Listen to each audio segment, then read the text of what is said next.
Let's talk through the 7th and final section of the Salesforce Admin Certification Exam, Workflow and Process Automation, which takes up 16% of the exam. We're going to talk through the 3 bullet points included in this exam right now and talk through all the different automation tools, how they're used, and what to look for on the actual exam itself, talking about this section. So let's jump right into it. First bullet point is, given a scenario, identify the appropriate automation solution based on the capabilities of the tool. So this bullet point is really all-encompassing. We're going to talk through the main automation tools that you'll see on the exam, and we'll go through them in depth, and we'll give a few examples here.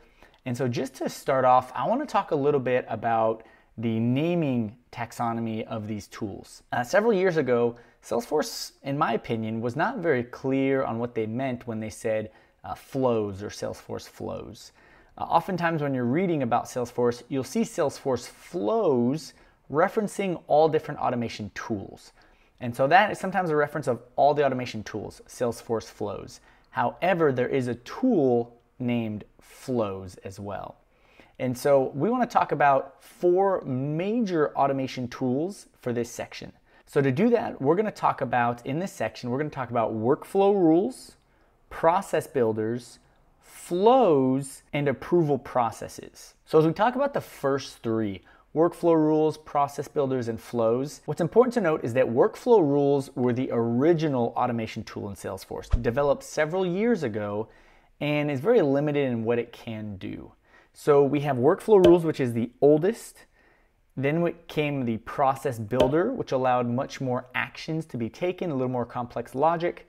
And today, Salesforce is pushing heavily flows. Flows is the most complex solution and is able to take a lot of different actions within Salesforce and even integrating with other tools. So be aware on the test, you may have a few questions that reference workflow rules or process builders, but flows are really the solution of the future for Salesforce. They even have, as we jump in and create some example workflow rules and process builders, they prompt you to actually migrate those old workflow rules and those old process builders into flows, knowing that that really is the future of Salesforce automation. So let's talk about these 3 tools, workflow rules, process builders, and flows. And then at the end of this section, we'll talk about approval processes, which is a slightly different automation tool that will be part of the test. Before we jump into those, I want to briefly touch on the order of operations of Salesforce. I'll link a help article that talks about how triggers and order of operations within Salesforce. You may see a question or two. Really, there's a lot of acronyms that have been thrown around, but one that is very easy to remember, the order of operations, is VAAWPE. We don't want to get super in depth, but really the most important piece is to know that validation rules happen first. Those happen before you even try to save records. Those validation rules are firing before anything else happens. Now that's important. You may see a question on if validation rules can trigger or error out other automation tools. Know that that is absolutely possible. And just like with anything on this exam, I highly recommend you go through, you create different validation rules, you create some different automations alongside me or after this video and walk through this process. But wanted to briefly touch on the order of operations with that acronym that may be helpful, and know that validation rules always come first. Starting with workflow rules on the automation tools, as I mentioned, this is the oldest, least complex tool. Really, Salesforce is not supporting these moving forward, but just be aware of the 4 different actions that can happen as a result of a workflow rule. And to remember that, there's an acronym of FTEO, which stands for field update, task, email alert, and outbound message. Those are the magic 4 that are going to come up again in another tool, but those are the magic 4 actions that a workflow rule can take. So I want to jump into a developer org and just show you real quick what that looks like. Again, highly recommend you build these in a developer org. Be familiar with this before you take the test. So here I am in a developer org. I'm going to jump into the setup side here. And let's go ahead and under this quick find, we're going to put in automation. Now we're going to go through a lot of what you see here on this sidebar, but we're going to start with the workflow rules. So I'm going to jump into workflow rules. So here on the workflow rules, I want to create a new rule, and let's talk through this. As I mentioned, It wants you to do this in Flow Builder, but we're gonna ignore that just to show this example. So we're gonna continue with workflow rules. Now the workflow rule has to be built on an object. And this is the exact same with Process Builder and Flows. An object needs to trigger this. So in this case, let's set one up for an opportunity here. So here I have an opportunity. Now I'm gonna put in here, we'll say test op. We're gonna call this an alert. And so here's the evaluation criteria. This is important that this can only be triggered under 3 different scenarios. When a record, in this case an opportunity, is created, when it's created and every time it's edited, or when it's created and any time it's edited to subsequently meet criteria. And if I hover over this is important because this is only going to look at records that before the edit, it wasn't meeting this criteria, and now it's been edited and now it meets the criteria. So those are the 3 different evaluation criteria, and here's where we can actually set the criteria itself. So here's where I can set what field am I looking at to trigger this and what value. So we'll do this quickly. I will put it in as an amount. We'll say the amount is greater than or equal to 100,000. And so this means that if this opportunity is edited, and before it was not greater than or equal to 1,000, and now it is. So I'm gonna hit save and next. And here is where I'm actually going to set up the different actions. So there is an add workflow action, and then there's even a scheduled based action, which we'll talk about in a second.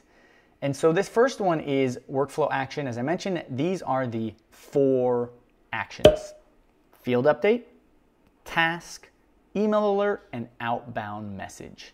So here you have them here listed under the add workflow action. Now I do want to talk about the time-dependent workflow actions. In Flows, this is a scheduled action, and we talk about in Process Builder in a minute, but this is where you can actually add a time trigger. So after a certain period of time, after that opportunity has hit that threshold of 100,000 on the amount, we can then add whatever action we'd like. So in this case, after that rule trigger date was hit, right?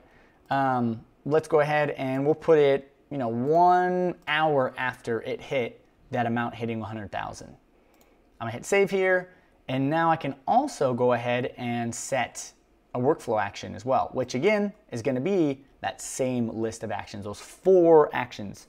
This is important: field update, task, email alert, outbound message. Gonna be the same there even on the time-dependent workflow actions. Before we jump off of workflow rules, I did want to go over where you can find different time-based actions that may be in queue. So if I'm here under the workflows, if I go ahead and type in time-based workflow, you'll see here under the monitoring, there's time-based workflow where you can search and go ahead and find whatever records might be caught in a time-based or scheduled action. And now you can look at it whether it's through different workflow rules, flows or processes, or objects. But I did want to share that as we just walked through the time-based workflow, is that you can find that queue of actions or records that may be waiting to take these time-based actions or scheduled actions under the time-based workflow. So that's going to wrap it up for the workflow rules. As I mentioned, Salesforce is migrating those into flows. You may see a question or two. Just be familiar with what workflow rules are, which is the first automation tool Salesforce had, and the 4 actions. Next, let's talk about Process Builder. So workflow rules was the oldest and simplest. It does those 4 actions. Now we're moving up to the Process Builder. Process Builder allows for multiple steps to evaluate one after another and to have a process ready there to have those different actions and different rule criteria, and it's able to do many more actions. So let's jump in and build one, and I'll just show you the actions just like I did on workflow rules. So here I am under setup. I'm going to type in Process Builder. And here we have it under the process automation. So I'm going to go ahead and create a new one, and let's look at some of the settings that we need to be aware of. So here it is, wanting me to create a flow. We're going to ignore that, continue in Process Builder. I'm going to put this as test PB. And now what's important is when this process starts. As you saw with workflow rule, it could only be done on record creation or record edit. Here, I can do it on a record change or a platform event message is received, or it's invoked by another process. So another process can call this process builder to fire. So in this case, I'm just going to do a record change and hit save. And so here we have a different UI, right? It's almost like we're starting to build a map or a process map here. So just like in the workflow rule, I have to have an object that this is going to fire off of. So we'll do this again. We'll put another opportunity here. We'll just keep them all very simple. So here I have only created when record is created or when a record is created or edited. But let's go ahead and do it when it's created or edited. And let's mirror what we had on the last one. So I want to add that same criteria. I'm going to call this amount over 100,000, right? I can put it as a formula or the condition. So you see that we're able to already do a little bit more with the process builder. So here I'm going to do the same rule. I'm going to say the amount. I can look up the field here. I'm going to say the amount is greater than or equal to 100,000. And we'll say that that's going to be my decision to evaluate, the criteria to evaluate. So if that's true, I now want to create an action. Now here is where Process Builder is able to do more than workflow rule. See here that there are several more actions that you can take, not just those special 4. There's quite a few more, so be familiar with this list. And most importantly, where the test is going to trip you up is that what you don't see on the list of actions that Process Builder can take is it cannot take the action of an outbound message. Workflow rules can invoke an outbound message, Process Builder cannot. So be familiar that here there are several more actions other than the outbound message. So it can call an apex, it can create a record, email alerts, just like workflow rule. It can call a flow, post a chatter, look at other processes, quick actions, quip, etc., etc. So no, Process Builder can take more actions, but it can't do an outbound message. So that's all I want to cover on the Process Builder. As I mentioned, this is the second tool in that string of workflow rules, Process Builder, and flows.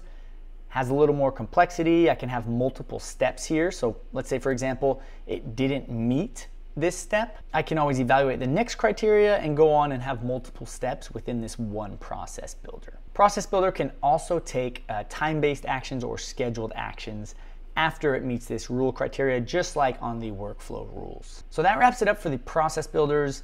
You shouldn't see it, but be familiar with the actions that I showed you, the list of actions, and be familiar that it cannot do an outbound message. Now let's move on to flows. Flows are the automation tool that Salesforce is currently pushing, a declarative tool that has replaced workflow rules and process builders. So let's create a flow here, and let's take a look at what they can do and the types of flows that you can create and what to look for on the test. So here I am. I'm going to go under the Flows tab here. And you'll see here that there's multiple flows that are already created. And we want to look at the different types of flows, as well as how they can be triggered. So I want to go ahead and create one and show you what that process looks like. So I'm going to hit New Flow up here. And from here, we have different triggers. Now be familiar with and understand what these potential triggers are, or to start a flow. So right here we have a screen flow. This will be on the test, and I'll show an example of this in just a moment.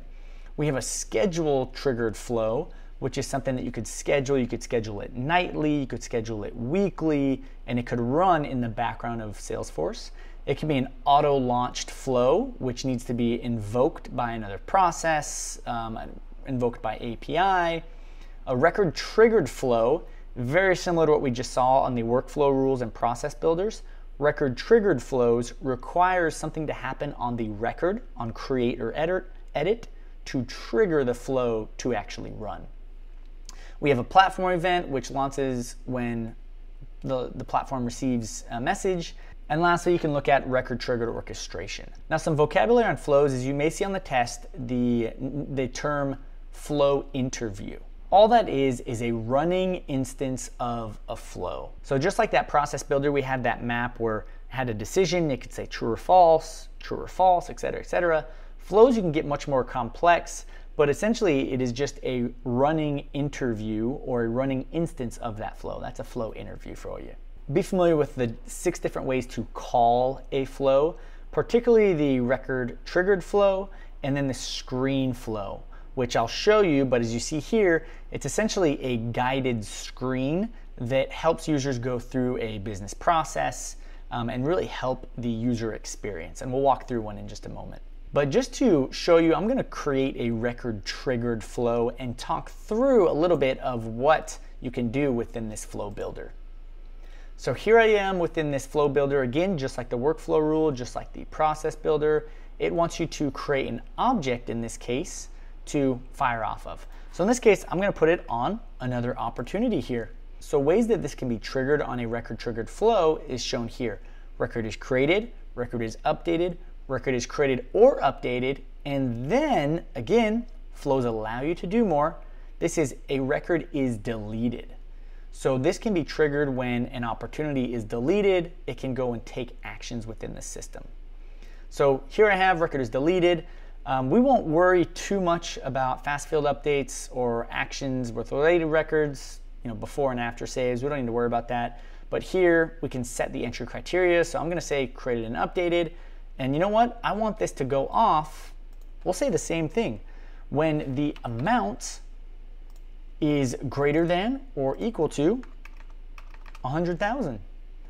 And so here, when do we run this? Every time a record is updated and meets the requirement, or only when a record is updated to meet the conditions. So again, just like in the last one, we want it to only fire when it goes from less than 100,000 to now greater or equal to 100,000. So here I have my trigger, and now I can play around and add a lot of elements and resources to this flow. So I just want to talk about 3 really quick parts of a flow. We're going to start with talking about the different elements that you can put into a flow, which, as you see here, are all of these different actions or logic that the flow can take. You won't need to know a lot of this in depth, but know that an element is something that you can put on the flow canvas, right? Or this screen that you see here. So for example, I can put in here a decision, which is going to help me decide which path on the flow this record will take. So I'll say that the close date is in the future, right? And I just want to make a decision based off of this. So I'll say future, and I will say past. So here I am, and what you want to do is be able to reference with the help of this pop-up. You can see and you can reference a lot of different global variables. The record is the record that is running this flow interview, which is going to have that $sign with the record. And here I can look up all of the fields that live on the record. So in this case, I want close date. And so this one, if it's in the future, I'm going to say it's greater than or equal to. Now I'm going to reference the flow, and I'm going to say the current date. So again, you won't need to know this on the test, but just want to show you some examples. So now that I have some logic in place, you see that there's 2 different routes. This can get very complex and be able to reference across several objects, have different decisions, and be able to update and create records. The other parts that you may be asked on the test regarding flows is to understand the different connectors and the different layouts that you can have in flows, as well as some of the resources. So I've already talked about the elements, which are essentially the building blocks. It is these decision nodes. It's what you can add to the flow, right? We have interactions, we have logic, we have data, what you can actually update and create. Now the layout, oftentimes I see this on the test, is that there are 2 different layouts you can have. You can have this auto layout, which you see here, that it's very structured, it looks very nice, or you can have a free form layout where you can actually drag all of the elements and put them in different places here. So just know that there is a free form as well as there's an auto layout. One just kind of organizes it for you, and the other one allows you to move things around. Next, we have the resources. Resources are variables or inputs or outputs of data that you can reference within the flow and that you can create custom. So here on the sidebar of the flow, you can here create new resources. So if I click this button, I can have a different resource type. I can have it be a variable, a constant, a formula, a text template for maybe an email, or a different stage. And so let's say, for example, I want to create a variable. I can have a name here, and just want to show you the different data types that you can use that mirror essentially different field types, as well as you can have resources that reference entire records. Now, you don't need to get super in the weeds, but I recommend that you go through a few different flows, whether they're already existing in your developer org, or go through and build a few different flows to experience what it means to add a resource, to create a resource, to then reference within the flow itself. So the main components of the flow here are the elements, which are the logic on which route the flow wants to take, as well as the actual updates of data, of an update record, a create record, or a delete record. We have the layout or the connectors, which show us, how we want this to function and the different paths that the flow can take. And then we have the resources, which are these variables that we can create and really use as a resource and reference throughout the flow. So all in all, know those different components and know the 6 different ways, as I mentioned, that you can call a flow. Now, something I want to talk about is debugging. I want to talk about debugging and the rollback. So in order to do that, let's go into an existing flow so we can actually play around with this. So here we have the flow. These are all in every developer org. All these flows you can go in, you can click into, and you can play around with them. So we're going to do one that I had already kind of played around with, and this is a notification that goes out on cases. But what you want to do here is you want to be able to debug and take a look at whether or not this flow is running appropriately, and if not, what path it's missing or not taking. Now, what's great about debugging and the rollback mode means that if I were to debug right now, and as I hit debug, I can use a test record. And it says I can update a test record. So I have this test case, and I want to make an update to this test case to potentially trigger this flow.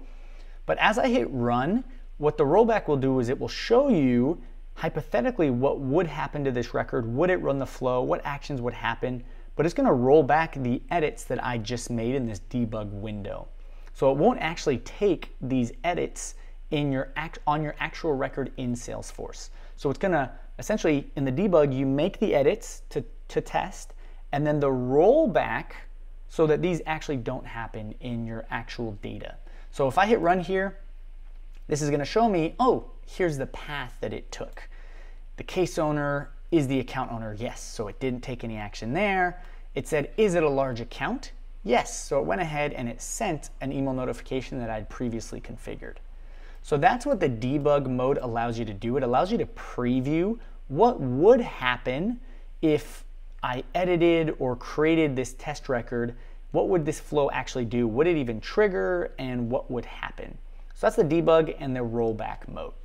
So to wrap up these 3 between workflow rules, process builder, and flows, you want to understand what actions each of these 3 automation tools can take, when they're going to be used, which most of the time it's going to be flows, and just be aware of what can trigger them and what can call them to actually run. Now, the 4th tool that's not a part of that series of workflow, process builder, and flows are the approval processes. Approval processes allow you to have approvals happen within your system. So in a perfect example of a question that you'll likely see is, let's say that there is an opportunity that there's a sales rep that has entered in a discount amount, and you want your team and your executive team or sales managers to have control over that record to either approve or reject that discount that the sales rep has entered into Salesforce. This can be done via an approval process. Ironically, an approval process can actually be invoked, or an approval process can be forced to happen via a flow or a process builder. If they hit certain criteria, it can then ask and submit a record for an approval process. But let's go ahead and create an approval process and show you the different steps that can be taken within that tool. Here I am under the automation tab here. I'm going to go into approval processes right here. And so here is, I want to manage approval processes. Again, you want to select an object. I'm going to select an opportunity here. And now I want to create a new approval process. Let's go ahead and just use the Jumpstart wizard here. And here I want to add in, I'll say test approval here. Now, what's important is how an approval process can be started. As I mentioned, it can be invoked or it can be called upon from a process builder or a flow, as well as there's a button that can often be put on page layouts to go ahead and ask a user to submit a record to be approved. Now we can set the actual criteria for when this approval process should be run. And I can set the criteria here. We'll say in this case, we'll say that the amount is greater than or equal to 200,000. And that the stage is in one of the more advanced stages. So this is a very big deal, and the stage is now progressing quite far along, and we want a manager to be aware of this and to go ahead and make an approval. So if it's in the negotiation review stage, we want to submit this for approval as needed. Now we can select the approver. So this is where I highly recommend that you create an approval process. You see the different settings that you can have. So here's I can set and I can ask the submitter to set the approver themselves. I can automatically assign it using a hierarchy. So you can have a manager that's often set on the user in Salesforce, or you can automatically assign them. So for example, I could have it be a certain user that is approving all of them. I could have it just be a sales user within the system that is always doing so. And so here is if you set up approvers automatically, there's two different ways that you can have multiple approvers. Now you can have the first response, which allows the approver, once they get this opportunity, that if it's sent to 5 different users, there is the called first response, which means the first person can either approve or reject it. The second is allowing it has to have a unanimous response. So all of the users that you set, whether it's 4 or 5, that means all 5 have to address the approval and make their decision on it, and all 5 have to be unanimous to be able to approve this record. So that's how you select the approver. Be aware of all the settings that you see here, walk through it, and create this yourself. In this case, just to get through this example, we're gonna say that we're gonna let the submitter select their approver. So now that we've created a template for this approval process, we really want to focus on the actions that you can have. And this page here is extremely important. So initially, you can have submission actions. So once this is submitted for approval, whether it's done by the button of the user or whether a flow or process builder is pushing a record into this approval process, you have initial records.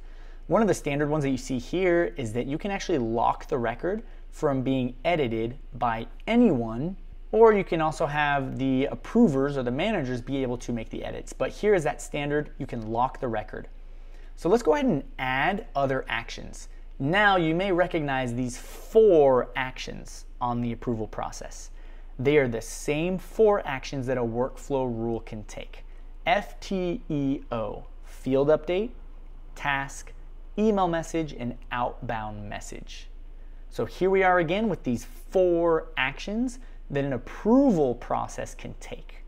And this is going to be the same 4, whether it's for the initial submission, whether it's for the final approval, whether it's for the final rejection, or even the recall actions. So these are the 4 actions that can be taken in an approval process. Be aware of that, that will be on the test. So let's talk about this in order. Once it's been submitted, we have these different actions that can happen at any step, but let's talk about the steps themselves. On the initial submission, we can have an action or several actions taken. Next, we have the approval steps. How many approval steps do we have? You can customize that. Right now, we just have 1 approval step that is manually set by whoever submitted the record. I could then add a second step. So in this case, let's say after the person who submitted the record has manually assigned who it is, and they take their action, whether it's accept or reject, I can have a new approval step. So I can have here, we're going to call this the manager approval. And this is step number 2. And now I can set the criteria. We're going to say all records are going to enter into this after step 1. We want it to go into step 2. And here's where I can again assign approvers. So let's say in this example, I want to automatically assign it to a certain manager. In this case, I'll put this manager in place. We can still have, and this is again step 2 of the approval process. Now what's really nice here is we talk about the delegated approver. The delegated approver is a person listed as the delegated approver on a field under the user record. So here I am on a user record. The user record is where you set the delegated approver. See here, this is where I can actually set a delegated approver. So in the event that Ada is not available, I can allow this to go to whoever she's assigned as a delegated approver. I'm going to go ahead and allow that to happen. This is important if you have maybe different teams that are online at different times, or there's vacations, whatever it might be. You don't want to lock this record down waiting for this one user to approve. You want to allow someone else to step in as a delegated approver and take action on it. One thing that often pops up is to know that the delegated approver, so in the case that Ada is out of town and it goes to her delegated approver, they are not able to reassign. They're only able to reject or approve if they are a delegated approver. So what's great about approval processes is where the approver can actually take these actions to approve or reject.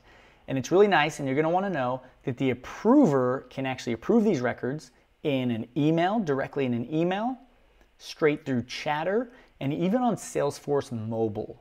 So it allows the approver to have much more flexibility. They don't have to be logged into a desktop to be able to view these records and to go through this process on their end. They can really approve it straight from an email, in Chatter, and Salesforce Mobile. And now that I have 2 steps in the approval process, I can decide to take action on this. I'm going to say no for right now and show you what this looks like. But here we have the approval steps. I have step 1 on submission. It goes to whoever has submitted it. They get to choose. Once they take their decision, it's going to go to the manager approval, which is Ada. So now that I have the different steps, I'm allowed to have different actions. So for example, under the first one, you see that there is currently no actions, no approval or rejection actions. This is where I can add 4 different types of actions. So if they do approve it, I may want to send an email alert to whoever submitted the record saying, hey, this has been approved by step 1, whoever you assigned. So you can see that on each approval step, you can have different approval actions as well as rejection actions.